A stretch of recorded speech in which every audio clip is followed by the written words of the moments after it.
Let's talk Knicks Sixers, Logan, because what an awesome series that has been, and what an awesome game this was. Jalen Brunson goes off, Logan, 47 points and 10 assists.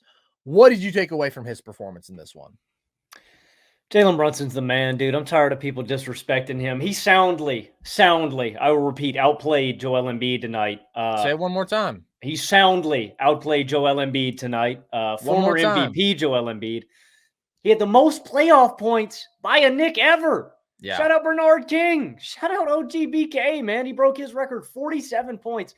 And the most remarkable number to me about this game, he scored or assisted on 70 of the Knicks' 92 points, man. Or 97 points, excuse me. What? That's ridiculous. That is ridiculous. It is such a good combination here that the Knicks have developed. And this is kind of what we're emphasizing with the Suns, right? Or the Timberwolves, for example. You have your lead offensive guy that is going to get you going, that is going to step up in the big moments. And behind him, what do you have? An elite defense with a bunch of hard-nosed guys that are going to bust their ass. The Suns have three superstars and nobody behind them that is going to bust their ass. And it is a rock-solid recipe, man. Brunson is your number one guy I just believe in, man. He is going to find you and hunt you great shots all game long.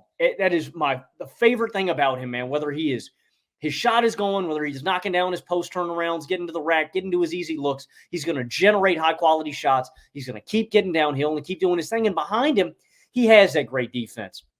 All series long, the Knicks' energy, effort, and defense has been rabid, man. They forced Philadelphia to go 0 of 11 in the final 5 minutes of this game. They out-rebound them 52-42. They out-rebound them on the offensive glass 15-9. They beat them out in points in the paint 44-32. And it's everybody, man. Recovering and switching so well, crashing the glass. Hart notches 17 boards. OG notches 14 boards. And I'll remind you guys, this is without Mitchell Robinson, one of the an elite interior rim protector. You know, we're getting a lot of Precious Achiuwa minutes, and Achiuwa did his job exceptionally well in this game. The other guy I want to shout out is OG Anunoby, who I thought played an absolutely phenomenal game, filling so many roles defensively, even down to the end of this one. I was so impressed with when they put him on Embiid. There's this one possession where he is not going to let him touch the ball. They're fighting. Embiid, you can see, is clearly getting frustrated. He's shoving him a little bit, and OG didn't back up. He matched that intensity, and he denied him the basketball. OG is one of the most versatile and just best defenders in the league, man. Yeah. Point of attack on small guards, big bodies on the paint. This is a guy who averages 30 points per game in the regular season on tremendous efficiency effortlessly because he is just a mismatch, and OG hung with him. Can do 35 that. 35 a game. 35, Logan. Yeah. Let's not sell him short. He's elite as a help side rim protector, as an off-ball defender. OG is just a perfect Knicks player, man. He encapsulates everything that the New York Knicks do, man. I want to give a big shout-out to Deuce McBride. He outscores the entire Sixers bench in this one by himself. The Knicks recipe is just rock solid, man. I don't care what superstar you have on the other side. They can fluster them. They can make life super hard on them. That intensity, that effort on the glass that they bring every night, every single possession, every single play, that just is something that doesn't go away. You know what I mean? Like pull-up jump shooting that wanes and waxes and changes game to game. That consistent defense, energy, and effort doesn't go anywhere with New York. And Jalen Brunson's consistent offensive brilliance doesn't go anywhere. And that's why the Knicks have such a great playoff recipe, man, and why I think you can bank on them doing big things and showing up every game. There's not going to be a game where I'm like, damn, man, the Knicks just really didn't show up. They just have things that don't change game to game that keep them in every ball game against any team. And I know Embiid's not at 100%, but this is the fourth quarter where we have seen him really disappoint. I mentioned, I think it was game 2. He scores his last bucket late in the third quarter. In this one, he made his last field goal with 2 minutes left in the third quarter. He goes 0 of 5 in the fourth. He's shooting over and trying to go through double teams when he should pass the ball. He's just played poorly, and the Knicks have consistently been able to fluster him, man. The Knicks have a perfect playoff recipe, And they have a great team top to bottom, man. From Jalen Brunson to this rock solid defense. I believe in the Knicks playoff formula, man. Well, you say that brilliant offense from Jalen doesn't go anywhere, but it did in games 1 and 2. Like, he was brutally inefficient. He was really being affected by this great perimeter defense from Philly and Embiid on the interior, and they still won, which is ridiculous. But we knew that wasn't sustainable. They needed to get Brunson going at the superhuman level that he was down the stretch of the regular season, where the last 15 plus games, he's giving you 35 a night very efficiently. And that is the Jalen Brunson that they've gotten over these last couple games. And I think there's a few key adjustments that he has made in terms of how he's attacking this matchup that have made a pretty significant difference overall. First of all, I just love how much he is looking to facilitate over these last 2 games, because Brunson is generally a score first lead guard. Like, he is certainly a capable passer, but he doesn't fall into the mold of obviously the Lukas and whatnot, who you could argue are equally great as both scorers and passers. But he is consistently now hitting those pocket passes and those dump offs to Isaiah Hartenstein. He's making the kick out passes in this game. The guy is drawing so much defensive attention, and he is weaponizing that to create good looks for his teammates. 13 assists combined over games 1 and 2. He had 23 assists over games 3 and 4. So that's where you get like that overall offensive impact that is just so clearly superstar level. You mentioned the total number of offense he created. Going into the fourth, it was 61 of their 77 points, man. Ridiculous. 3/4 of their offense was created by Jalen Brunson.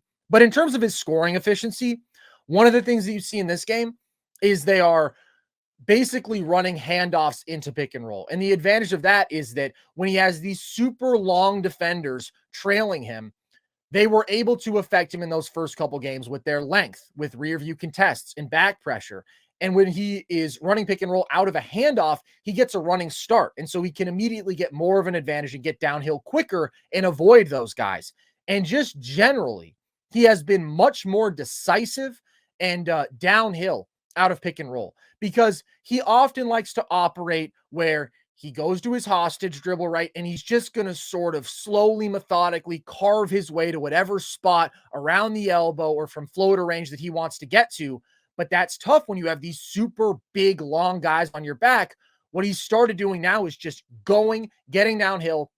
And instead of taking these tougher 15-foot mid-range jumpers, he still can't go right at Embiid, but he's getting these 6-7 foot floaters that he's putting right over him. So that has been a very positive change to increase his shot quality.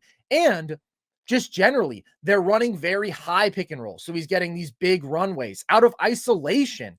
He's getting a step on these guys who in the first couple games, he just wasn't. It felt like no matter who he had, Tobias Harris, Kelly Oubre, Nick Batum, like he was not going to get by that guy in isolation. He was going to take a tough pull-up jumper. And now he's started to get a step. And so he's just getting better shots. And then on top of that, of course, he's making tough shots in a way that he wasn't over those first 2 games where he was just off. And there's moments of ridiculous footwork in this game. He makes a wrong-footed jumper over Embiid as the shot clock is winding down, just like sprinting across the paint. You're like, how did he do that? He has a low pickup where he starts his gather at the 3-point line and gets an and one floater at the end of the third. He has a beautiful Euro step in this game. Like, that's what's so unreal about Brunson. It is the footwork. It is the craftiness on top of this great shot making. And it's all coming together for him right now.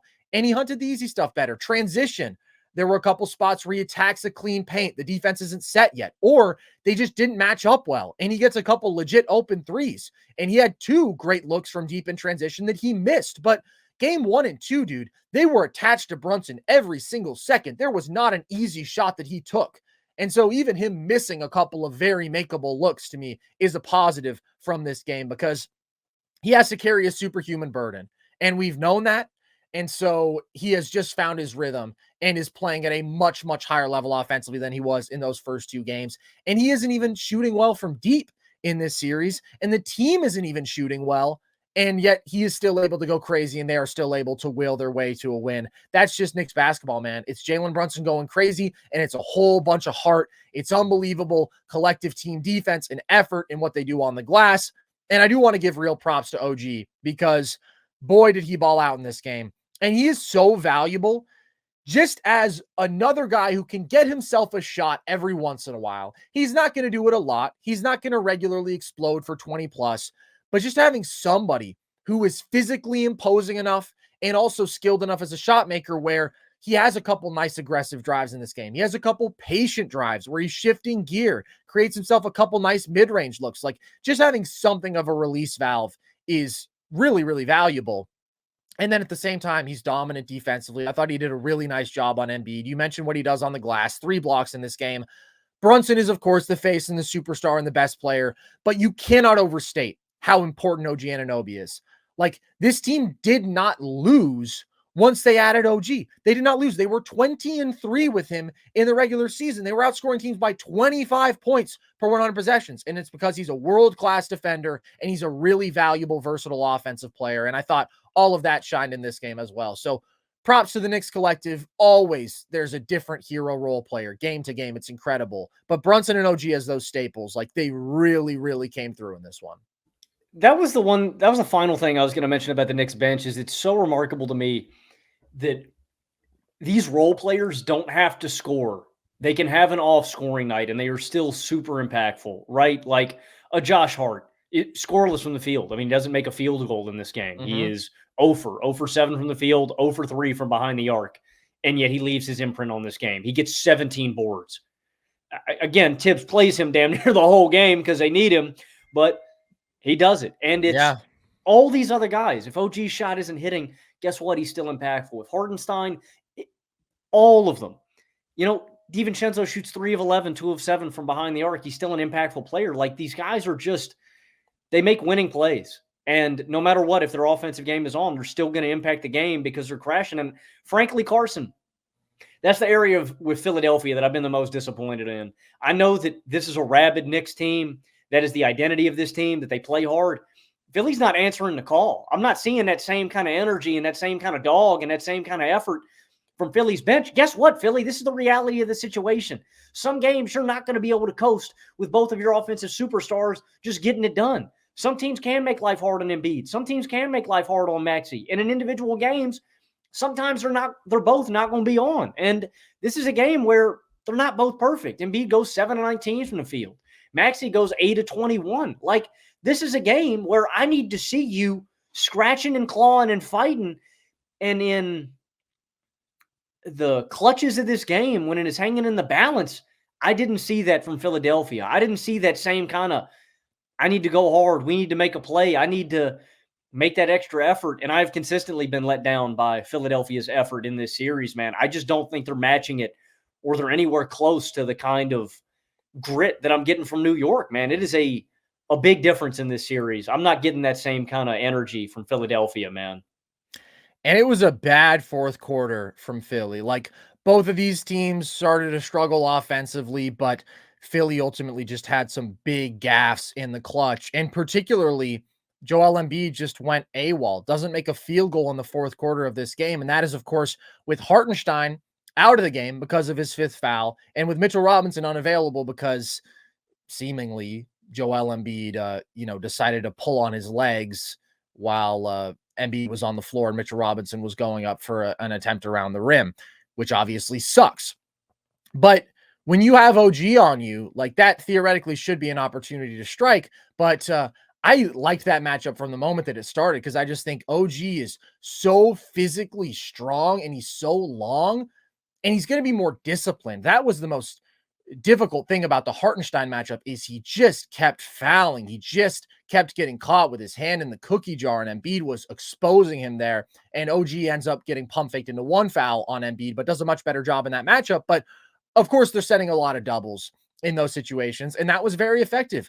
OG did a nice job of denying him the ball, and when he got it, they got the ball out of his hands, and they rotated well, and he didn't create a bunch of like real meaningful advantages. There was one spot where they doubled hard and they got a wide open Tyrese Maxey 3 out of it. And I was like, yikes, like that's nerve wracking. But for the most part, it kind of just reset the Philly offense. And so you're able to kind of negate Embiid's impact down the stretch in this game.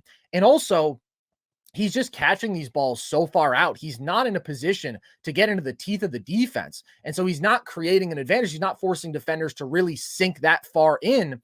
And when he did go at OG in single coverage, like he forced him into a couple of tough jumpers. So it was a really, really bad Embiid game down the stretch. And then 95-91, you get him a great look off the inbound play, wide open 15-footer. He doesn't take it, drives in, presumably thinks he's going to get a foul call because he has on every single drive all game, but he doesn't.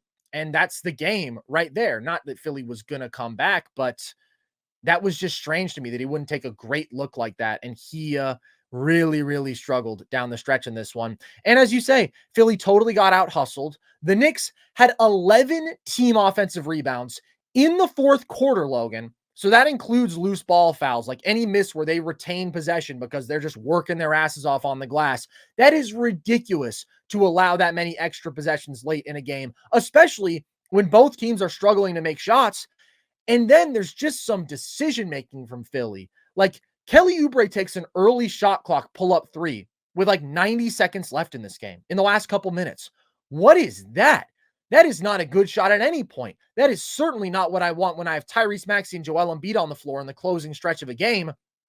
And also, defensively, when it was a 4-point game, Joel Embiid picks Brunson up full court, is doubling him full court, which immediately I'm like, bro, I don't think you're forcing a turnover here. Jalen Brunson is really good with the ball, and now you're going to be out in space and super vulnerable. Then once he gets the ball past half court, they trap Josh Hart with Jalen Brunson one pass away. And then he just gets an easy layup out of it. And it's like, that's the game. Play real defense, bro. Play real defense. Next possession, they trap and New York doesn't take a shot early, which I thought they should have done. But like they're able to force a miss in that spot. But do not let Jalen Brunson attack a 4-on-3 when you're trying to win the game. That's a really, really, really bad formula. I'm so glad you brought that up. That was the most puzzling decision of the game to me, as I was like, Yeah. I'm a bum on the basketball court, obviously, but I lick my chops when the 5-man's down there. Why are you picking up a guy? Bro, get back to the basket. And the most puzzling thing to me is that when Brunson is pushing him down the floor, Embiid didn't stay attached. He drops to the other guy, and it's like, you're just going to give Brunson the rim? Like, what are we doing, Well, man? Brunson threw a nice little fake at him, but still, it's just way too much of an advantage to be conceding to their best player. That's what I don't know, man. I wonder if Embiid is – I know he's not at 100%, and that's why I'm still abstaining from being uber critical of Embiid and drawing these massive, massive conclusions. Obviously, Embiid is nowhere near 100%. But the one thing that I worry about with Embiid, not more so than physically, I think it is his chief concern, it's him mentally in these moments. It's like a decision like that. I'm just sitting there going, what are you doing? 2 different possessions in the fourth quarter when a double team comes his way, and his decision is, oh, I'm just going to shoot it. It's like, Embiid, there's somebody open. You know, whether you can make that cross-court pass to get the guy open without turning the ball over is one thing, but you can make the quick pass and see if your guys can swing it around and then create the advantage. It's frustrating, man. And there have been 3 games in this series in the clutches where Philadelphia can take these games and win, and they have thrown them all away. It has been a Knicks victory every single time, man, when the game is in the balance. And decision-making and mentality have had a lot to do with that. The final thing I'll say about Philly down the stretch is the only guy that I really saw hustling was Kyle Lowry. That's a problem. That's a problem, man. When Kyle Lowry is the only guy. So annoying to play. When Kyle Lowry is play. Yeah. When he's the only guy crashing the glass, it's like, Philly, what are we doing here, man? And then the other guy I want to take a dumpy on, man. Tobias Harris stinks. I'm convinced just Tobias Harris sucks, man. Boy, he's been bad this series. Not so much in this game, but other games in the series, we've seen him just take the offense out of rhythm where he's taking these dumb mid-range pull-ups where it's like, hey, man, I got to get my touch. I got to get a shot here, and he's clanging. In this game, 10 points, 8 boards, 4 of 10 shooting.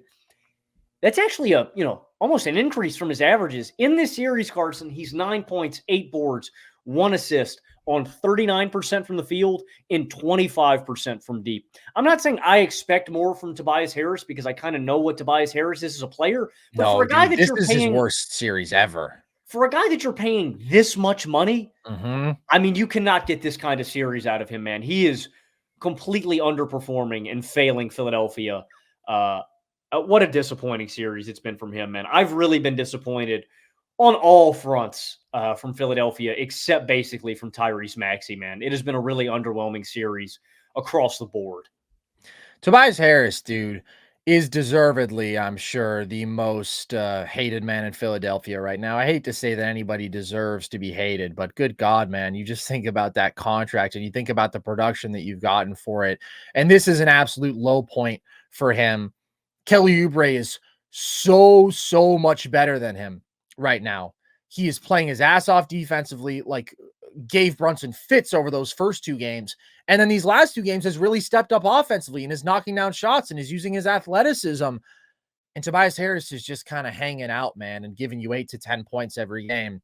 Embiid is difficult to evaluate in this spot because I don't think he's healthy. And I think the fact that he had 50 last game, even with a favorable whistle, like that level of jump shooting, that was incredible. Clearly, to me, he is not all the way right. But it is still really frustrating when you think about how he starts this game. I thought he was playing legitimate bully ball. I thought that he was playing with a physicality and getting looks around the rim that we hadn't really seen because he had been so jump shot reliant. And then the third quarter is just basically all foul baiting. He gets 10 free throws out of it. And then, as we said, he doesn't make a shot in the fourth quarter and just really was a non-factor down the stretch. And that's the concern with him. If his jumper isn't nails, and if you send a second defender his way, to what extent can you neutralize this guy who in the regular season is generally an unstoppable force? And unfortunately, the answer too often has been you can neutralize him relatively effectively. And the jumper has failed him too many times, and the decision-making has failed him too many times. I do think this is the best Embiid that we've ever seen this regular season. And so that's why I'm giving him more of a pass in these playoffs than I ever have before. I've been hard on Embiid for his playoff shortcomings, but he's also not a guy who really deserves the benefit of the doubt in these playoff environments because of his track record. And he's still made his impact games, his impact plays defensively. But Brunson dominated this game and Embiid faded. And that's kind of the story of this one. It's the story of this one. And outside of his play, I want to ask you, Carson, what have you thought about the exterior plays that we've seen from Embiid? Because I did go back and I watched the Mitchell Robinson play. I hadn't gotten a good angle at it initially. I was just wrong. Like, that's uncalled for. I mean, you are attempting to injure him. It is, yeah.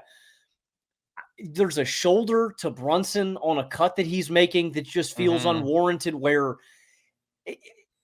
it's like I don't know, man. It comes off like a frustrated kid almost, where it's like, oh man, things aren't going my way and I need to act out this aggression. And there's another one where he gets a block and he steps on Hart. I was erring on the side of caution way more with that one, where I thought, I didn't like that one. Maybe this was unintentional, but the thing about that clip is the fact that he makes contact and then he re-steps on it. Then he goes, oh my God, I didn't see Josh Hart there. And it's like, I don't know, man. It really makes me mad when I see a player that, and I think this goes with refs too. Embiid is going to get his baseline of foul calls because that's how he plays. His style of play is just going to inherently draw calls. But the issue that I have with Embiid, and I think the issue that the refs have, is the grifting, the baiting, the fact that he's looking for these calls, and the fact that he is kind of dirty, where he isn't intentionally making these plays, and he tries to play it off like, oh, I didn't do this intentionally, and it's on the tape, dude. We can see that you're doing these things intentionally. Yeah, no, I've been I don't like that, man. I don't like that, seeing him and consistently do these things. The Robinson one is ugly. The Brunson one is inexcusable. And then the Hart one, I can see maybe going his way, but the second step, I don't know, man. I don't really like Embiid's personality and how he acts out when he's having a frustratingly bad game. Like, I can empathize with you being frustrated having a bad game, but it's like, yeah, I was just about to mention Russell Westbrook. When he's 0 from the field and you see him throw a little hissy fit, a little temper tantrum where he's swinging on Luka and swinging on PJ, bro, it's okay, Russ. You're having a bad game. Like, channel that energy into playing hard. Don't channel that energy into making, trying to hurt people or playing nasty. I don't like that from Embiid, man. That is one of his worst qualities as a superstar player. It's a terrible quality. And I will say, I thought the little forearm shiver to Brunson was not comparable to these other ones. To me, that's like unnecessary, but it's not uncommon to see that sort of an offensive foul in these playoff environments. Like, people do that. The Mitchell Robinson one was terrible. The Josh Hart one, as you say, to me, it's totally unnatural to step two times in the same spot when you know that you're stepping on a person.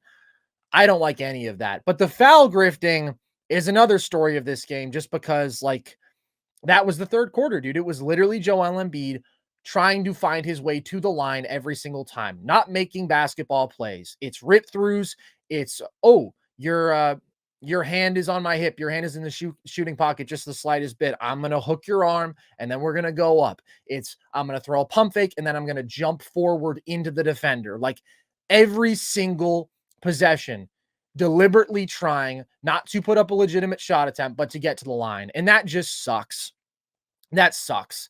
And Embiid hasn't been rewarded for that really throughout his playoff career when you think about the results and the fact that ultimately it's been, hey, Joel, show us what you can do as a shot maker. Show us what you can do as a decision maker. And he's fallen short there. And I just think that's so bad for basketball when you're playing this style. And people are trying to draw this total false equivalency between what Embiid is doing, which is this egregious, over the top, every time down foul baiting. And I'm not even denying that, like, a good number of them are fouls. And again, Hartenstein, dude, just has to learn his lesson. Keep that hand away from his body. Hands where I can see him, bro. Like, you are going to have those called against you consistently. But then they're trying to compare that to Jalen Brunson's, like, really normal. And I don't like any foul grifting, okay? But it is inevitable among superstars in today's NBA, and he is going to sell some contact. He pump fakes and jumps into a defender and hits an and one in this game. But the scale of it is so much less.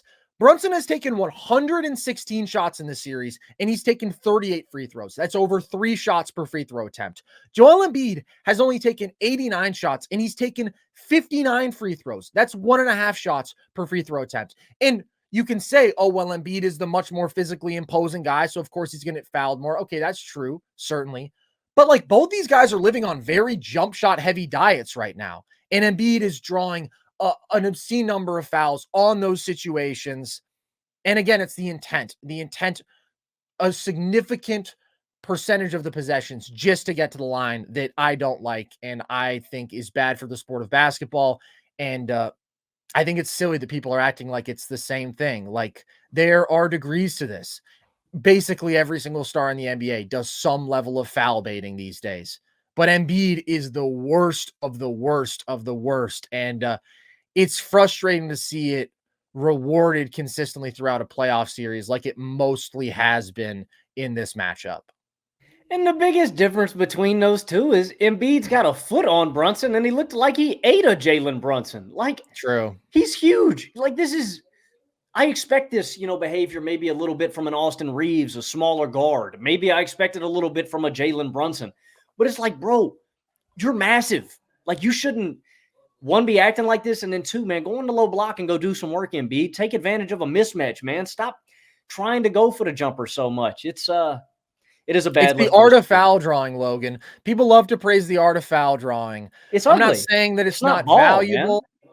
And of course it's super valuable. That's the problem, dude. If you get to the line for 2 free throws, you're going to average like 1.7 points per possession, right? A significant majority of the time, a free throw shooter as great as Joel Embiid is going to knock down both those free throws.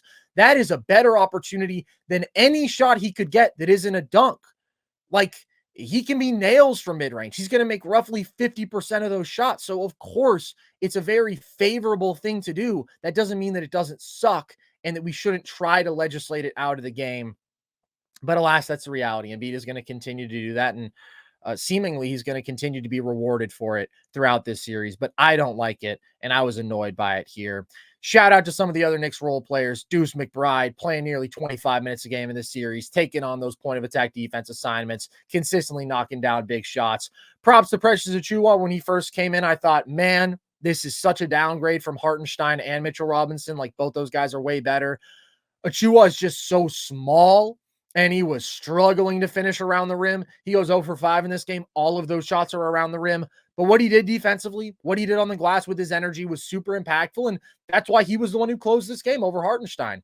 It was obviously foul trouble that got him on the floor, but they could have brought Hartenstein back, and they didn't. He has a big block on Embiid to force a shot clock violation. He has a big block on Kelly Oubre. Again, it's a different hero for the Knicks every game, and it's something that makes this team so fun. And them being up 3-1 right now is really impressive because this Philly team, as we saw in game 3, I still think can just throw the better, best punch. But when things get tough and things get gritty and you can muck the series up, that's when the New York Knicks are at their best. They are going to fight for extra possessions. They are going to make you work. And when Jalen Brunson steps up like this, that's a really good formula. And it looks like they're going to draw a really good second round matchup, presuming they close this out with the Indiana Pacers. And then the New York Knicks, Logan, could be in the conference finals for the first time in a long time. Not to get ahead of ourselves here, but this is a really fun team. And this was a very big win for them to take this one on the road.